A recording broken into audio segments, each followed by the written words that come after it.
안녕하세요, 디자인 주신 유튜브 하통입니다. 안녕하세요, 드로우컴입니다. 오늘도 잘 부탁드리겠습니다.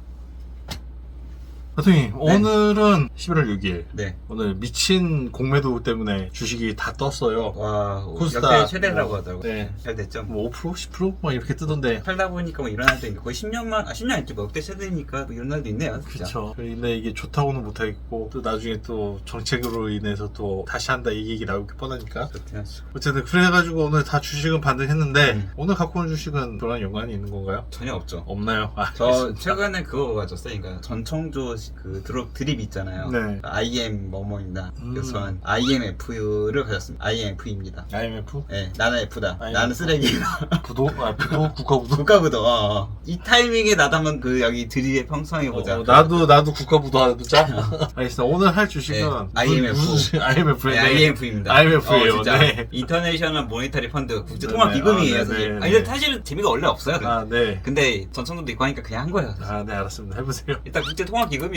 뭐 여기 보면 세계 경제 전망도 하고 그래요. 뭐 내년에 너네 국가는 2% 성장할 거야. 뭐 이런 거 하는 거죠. 원래 기본적으로는 4월과 10월 연 2회 발표를 하고요. 그리고 1월과 7월에 약간 뭐 조정하게 살짝 발표하고 조정을 해요. 뭐 이 정도 하고 있고요. 우리나라 성장률은 내년으로 봤을 때 한 2%. 그리고 최근에 10월달에 나온 거는 한국이 2.6% 정도가 아니네. 2022년이 2.6%고 내년이 2.2%. 그리고 OECD도 이런 걸 해요. 9월에 할 때 한국은 뭐 2.1%. 누가 IMF가 프랑스 파리에 있다고 해가지고 프랑스에 가면은 파리 가면 IMF 건물 한번 봐야 되는 생각했는데 유럽에도 건물이 있고 본사는 워싱턴 DC 미국에 있습니다. 뭐 다들 그렇잖아요. 그런가? 근데 검색해보니까 뭐 IMF에 누군가 우편물 폭탄 뭐 이런 것도 뭐 이슈가 있었다고 해요 옛날에. 이 국제통화기금이 언제 생겼냐 보면 뭐 1945년 브레튼 우주 체제 들어오면서 세계은행과 같이 창설이 되었고 우리나라는 1997년 아마 10월인가 그때 한번 오셨죠. 그리고 각 국가들이 일정량 돈을 이제 납부를 하고 돈이 곧 의결권 힘입니다. 배당량의 이제 85% 이상 찬성을 해야 의사결정을 한다고 해요. 근데 미국이 17.86%를 가지고 있어서 미국이 반대하면 무조건 다 반대입니다. 그래서 엄청난 힘을 가지고 있고 예전에 2018년 국제통화기금에서 파키스탄을 하려고 구제금을 하려고 했는데 미국이 반대하니까 통과가 안 됐어요. 미국이 마음대로다 라고 볼 수가 있어요. 결국 미국 건 거잖아요. 뭐 그럴 수도 있는데 뒤에 보면은 역대 막 총재할 그런 또 유럽 사람들이긴 해요. 그리고 어쨌든 17%를 제외한 나머지 그런 82%는 또 다른 국가니까. 그리고 보면은 옛날에 뭐 창설 이런 건 좀 넘어가고요. 뭐 중간에 이제 금본위 제도 돈 주면은 금으로 바꿔줄게. 근데 나중에는 뭐 금이 부족해가지고 이게 무너졌고 큰 의미 없는데 아무튼 돈을 좀 정리를 할 때 이제 옛날에 이제 금본위 제도 가기 전에 뭐 이게 여담인데 한참 2차 세계대전 당시에 영국이 미국한테 이제 군수 물자 사잖아요. 그때는 금으로 이제 줬다고 해요. 그때는 뭐 돈이 쓰레기니까. 그래서 미국이 돈이 많아가지고 미국이 기초통화 되면서 나 금이 많으니까 너네 달러 쓰면 내가 금으로 바꿔줄게 해서 처음에 이게 정해놨거든요. 근데 본인들이 달러 계속 찍으니까 이게 인플레이션이 일어나잖아요. 그러다가 바뀐 거죠. 그쵸. 어느 순간 이제 금을 못 바꿔주겠는데 이렇게 뭐 선언하고 그랬다고 합니다. 뭐 이런 거 있고 한국이 IMF에 돈을 빌린 거는 그 전부터 조금씩 빌린다고 해요. 근데 IMF에서 돈을 빌려주는 게 일반 자금 대여가 있고 긴급 수혈 자금인데 저희가 IMF 당시에는 긴급 수혈이 처음이었다 이런 거고요. 당시에 이제 뭐 고려증권 부도, 한라그룹 부도, 뭐 대우 쌍용차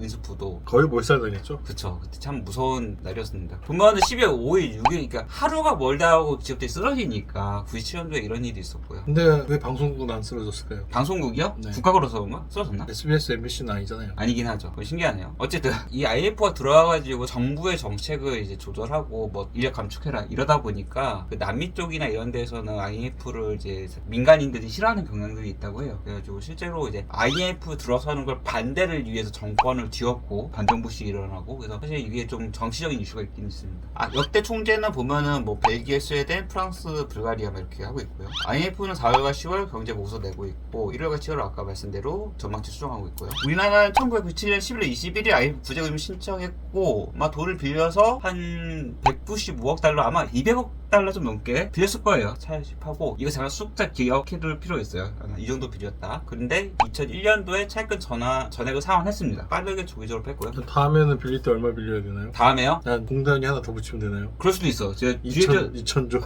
뒤에 좀 보여드릴게요. 당시의 분위기가 1996년도에 우리나라 OECD 경제 선진국에 96년도에 아이브인데 97년도에 아이브를 맞은 거예요. 그래서 이게 되게 잘 나가다가 어느 순간에 갑자기 이제 96년도에 OECD 가입했는데 이때 막상 또 경상수지가 최적자가 났고 97년 1월부터 한보 3위 진로기업 부도나고 기아위기, 그래서 97년 11월 21일 IMF 구제금을 신청했고 이 당시에 연말 환율이 2,000원, 금리가 30%, 하루에 기업이 30-40개 쓰러지고 우리가 주택담보대출하는데 기본적으로 주택 가치를 담보라고 하거든요. 근데 주택 가격이 폭락하니까 은행들이 돈을 회수하기 시작한 거예요. 근데 돈이 없잖아. 그러니까 다들 집에서 쫓겨나고 실업자 수 166만 명. 이때 뭐 엄청났죠. 그래서 IMF 들어오면서 돈 빌려줄게 하면서 외국인 주식 소유한도 폐기, 뭐 정리해고제 도입 막 이런 거 했다고 합니다. 최근에 뭐 이슈는 이제 금리 관련해서는 미국이 한 5.5% 하는데 한국의 기준금리가 3.5%에서 미국이 더 높아요. 미국이 원래 더 안전국가인데 이러다 보니까 기본적으로도 돈이 있으면은 미국에 투자를 하려고 하니 돈이 계속 빠져나가잖아요. 그러다 보니까 이제 환율을 이제 방어하기 위해서 환율을 국가에서 어떻게 보면 빠져나가는 돈을 막기 위해서 이제 건드린 거죠. 여기에다가 국가가 2년간 쓴 돈이 680억 달러. 그러니까 IMF 당시 우리가 진짜 힘들어서 200억 달러를 빌렸는데 지금 2년간 환율 방어에만 680억 달러 쓴 거예요. 지금 우리나라가. 못하고 있는 거죠, 제대로. 뭐 잘했다고 하기 좀 애매해요. 이게 뭐 국가들이 어쨌든 뭐 환율 방어에 장점이 있으니까 그렇게 했는데 돈이 계속 어쨌든 생돈이니까 이것도 나름. 그래서 한국 지금 외환보유고가 얼마나 남아있느냐. 옛날 그 트라우마 있어서 외환보유가 저희가 많긴 해요. 세계 9위 정도 가지고 있고 동남아도 근데 요즘에 계속 썼잖아요. 많이 썼죠. 정부가 썼잖아요. 쓸데없이. 그쵸. 그래서 한 4천억 달러 정도 지금 남았다고 합니다. 우리나라 외환시장 조치해서 하게 한 뭐 방어 정책인데 뭐 통화수와 뭐 환매 조건, 외환채권 매입, 국민연금과 외환수합 뭐 이런 거 있는데 이거 넘어가고요. 일단은 지금 금리 차가 원래 많이 나면은 외국인 자본이 빠지고 우리나라 수입 물가가 높아지고 결국에는 이 물가가 지금 원래는 올라가는 상황이 발생하는데 이거를 우리나라로 금리를 또 높이자니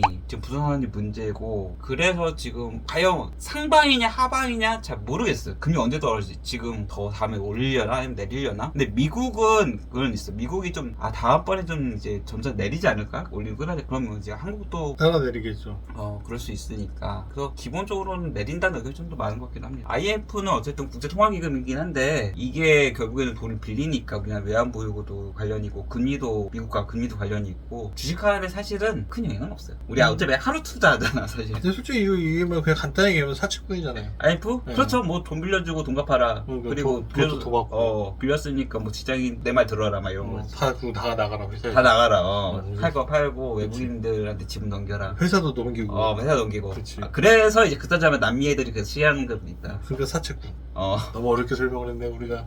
어쨌든 제목이 좀 뽑기 좋아서 가졌어. 알겠습니다. 그러면 뭐 어떻게 생각하시나요 IMF? IMF요? IMF는 뭐 만나면 좋지 않죠. IMF와 마주쳐서 좋을 일이 없어요. 만약에 다시 마주치게 된다면 마주치게 된다면 지금 불안해요. 그러면은 마주칠 것 같다. 달러를 사야 됩니다. 왜냐면 원화가 쓰게 해야 되니까. 달러 있나요? 달러? 한 여행 달러 300달러 있나? 접는 걸로.